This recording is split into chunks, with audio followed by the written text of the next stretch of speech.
In this week's brand new episode of Hill Climb Monsters in Project Cars 2, it's the turn of our very first GTE Pro car as the Ford GTLM takes our Ozure Coast Hill Climb course. But can this 500 brake horsepower twin turbo monster spring a surprise or two? Let's go find out.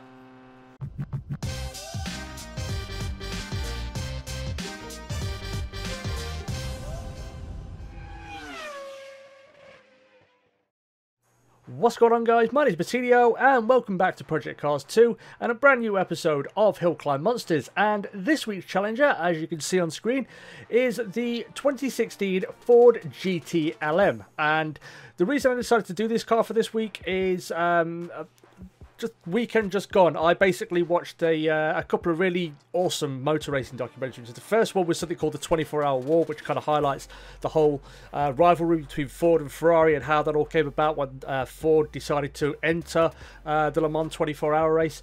And the second documentary I watched was something called The Return, and it basically goes over the motivations for building a new Ford GT, and one of the primary ones was to be able to go to Le Mans in 2016 and try and win it again in the GTE class, basically, with the new Ford GT. So yeah, I mean, they're both great documentaries, and if you want to see it, I'll try and leave a link in the description to where you can go view it. Not exactly legal, but if you want to go and risk it, then I highly suggest you do, because they're both fantastic documentaries. They really are.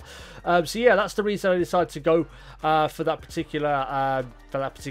particular car this week. And yeah, so let's jump straight into it. We'll start by taking a look at some of the stats now. So, as you can see, quite impressive over the board. Produced in 2016, falls into the GTE class, of course. It's rear-wheel drive. It has a 6-speed sequential gearbox bolted to a V6 engine, which actually has 2 turbochargers on it as well. It does feature traction control, produces 500 brake horsepower, and that's good enough to move this thing up to 192 miles an hour, providing you've got enough road, and from 0 to 60 in 3.5 seconds. Control difficulty 2, cornering speed 2 as well, and it's coming in at 2,800 pounds basically. So yeah, very impressive stats there for a car, considering it's a V6 and it's an EcoBoost engine as well, considering, you know, all those things, and they're getting 500 brake horsepower. I was looking forward to this one because it's a very nice car to drive. In terms of the practice and the setup, kind of off the bat, it was very well set up to begin with, but it was just sort of like trying to dial it in and get it exactly how I want it, and that took a little bit longer than I anticipated, considering how well it was set up off the start. So you know, I played with things. I played with the differential a little bit. Obviously the roll bars, especially at the rear, just to try and get a bit more grip, because it did tend to be under braking, a little bit unstable at the rear of the car. So playing around with the roll bars and the suspension and so on and so forth, you know, ride heights and whatnot, was, you know, a little bit hit and miss at times, but, you know, I kind of found the sweet spots, almost, or as sweet as I think I could get it anyway, with my limited knowledge in terms of setups anyway. The other things, the braking was a little bit tricky again, just to try and again find the sweet spot with the biases and the pressures, and how much the ducts were going to be open as well.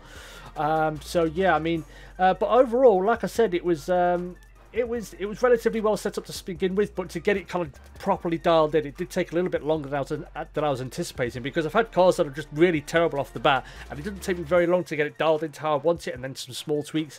But this took a lot longer than I thought it would, to try and get it into the zone, so to speak. There, as you would imagine, though, in practice, with it being me driving on this course, there were a couple of accidents here and there, and yeah, this first one. Yeah, I just clipped the curb on the outside there. It was really tricky through here. Initially, when I started to set the car up, the initial turning and was very numb and very light as well. The more you turned it got a bit tighter, but it wasn't consistent across the board, and that was something I was trying to dial out with, you know, steering rotation, and so on. But yeah, it just kind of filtered out to the outside, and we had a big accident. And then this second one, as you would imagine, the magic roundabout, that's claimed many a victim over this series. I kind of knew I was going to have an accident. I got the braking down, and I just knew I'd taken maybe a little bit too much curb, clattered those bollards, and that was pretty much the end of that run there. That was toast. So yeah, so we're going to take a look at the run in a moment just to see how the Ford GTE LM gets on. But before we do, let's just remind ourselves what's going on the Hill Climb Monsters leaderboards.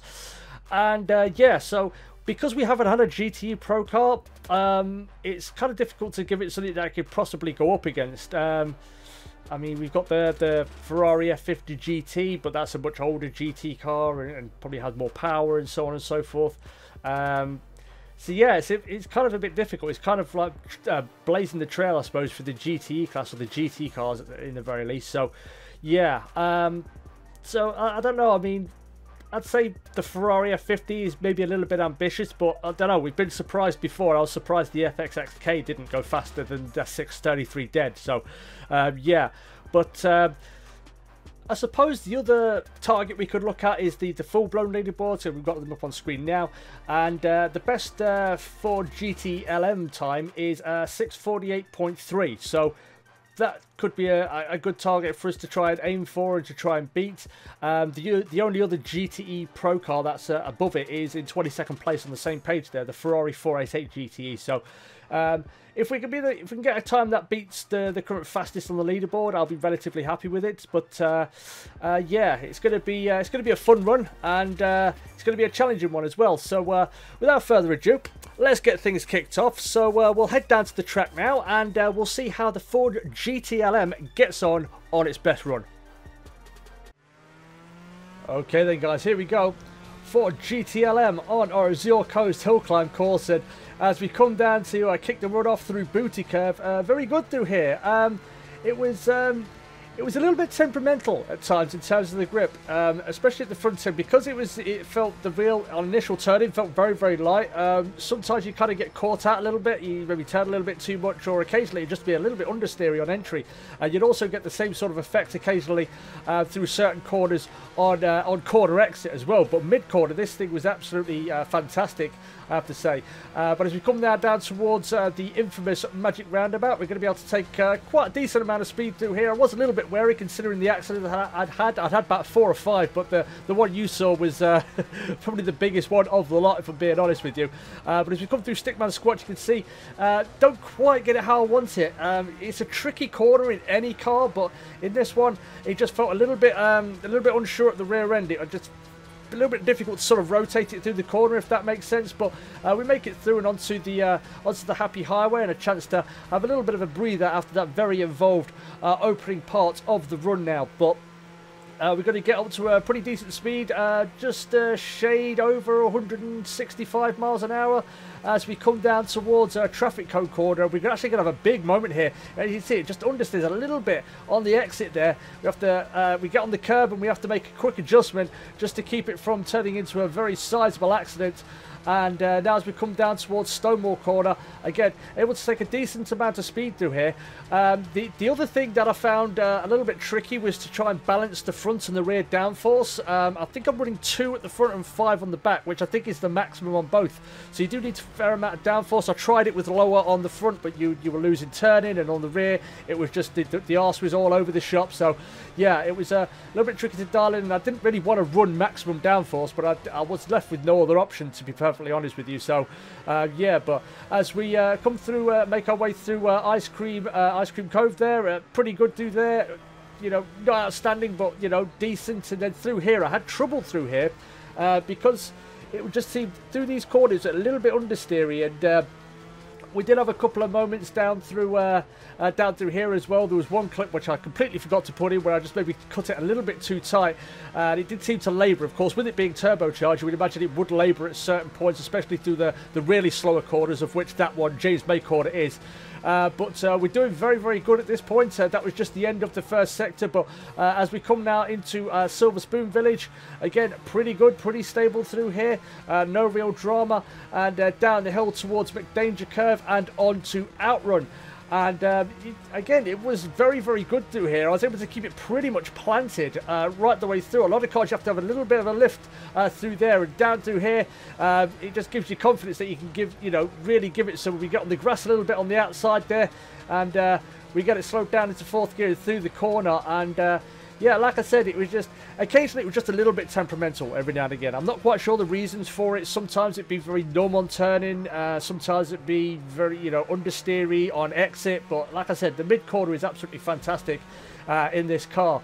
So again, if it's something you have tips and ideas on how to dial this out, if you've driven this car on this particular course or any other course, then let me know in the comments, guys. I'm always happy to hear from you, and I'm always keen to defer to those who are probably a little bit more knowledgeable when it comes to setting a car up. And a little bit of a lock up there as we come into the Mongol McRae Hill complex now.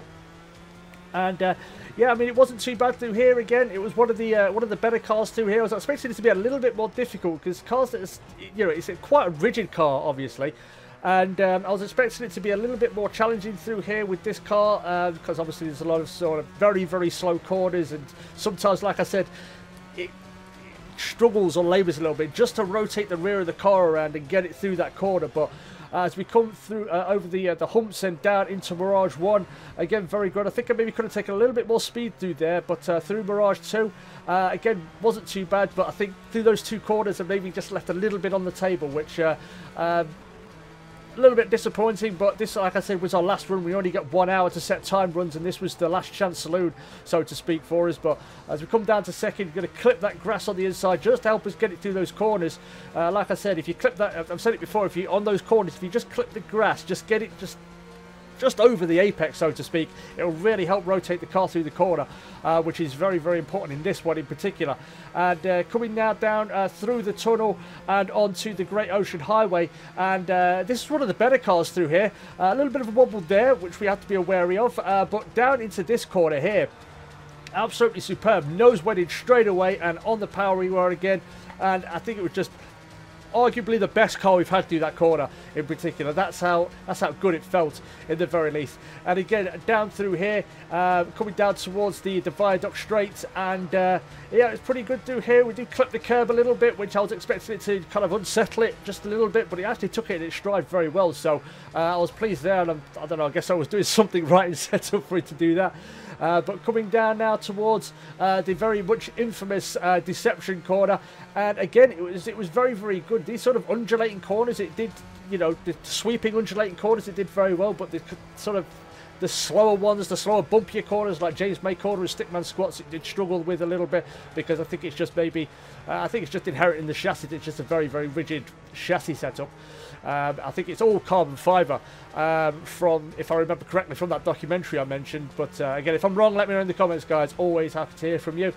But yeah, as we're coming down onto the back end of the run and down towards Rocky Road, this was the section where I had a really good run going, and it was this corner, this right-hander. I just got a little bit too happy on the go pedal and hit that wall on the outside, and it spun it around, and that was pretty much the end of the run there. But we make it through this time, and we move up towards the back end of it, and the final corner absolutely flat through here in 5th gear.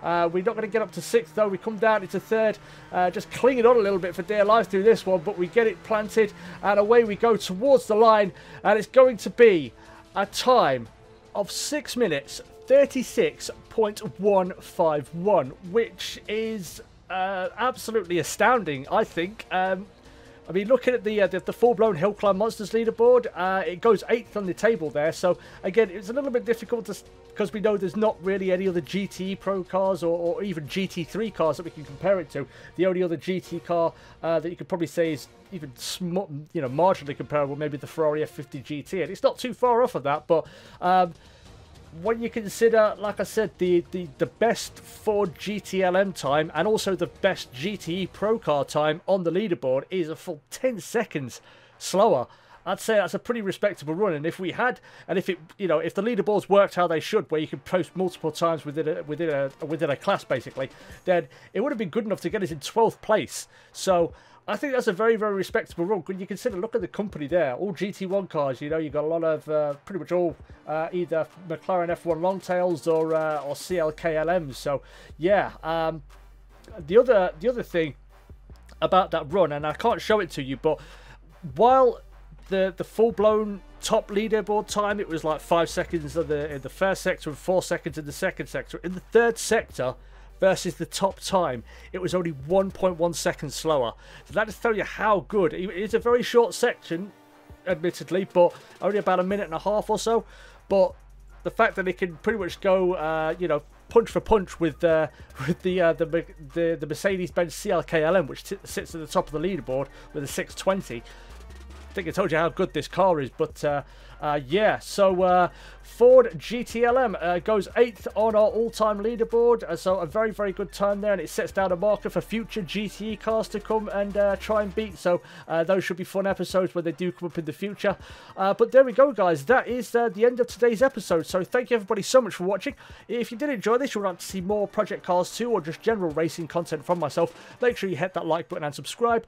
Also, if you have cars you'd like to see me drive in this particular series, you have a particular favourite that I haven't driven yet, then leave a comment down below. Always happy to hear from you, and always, you know, always keen to have your input and to do videos that you would want to see with cars you would like to see. So if you do have a suggestion, there you go. Go comment down below, and I'll be sure to add it to my very, very long list of cars to drive on this particular course and series. But yeah, once again, guys, thank you everybody so much for watching. Stay cool, and as always, I will catch you in the next video. Peace.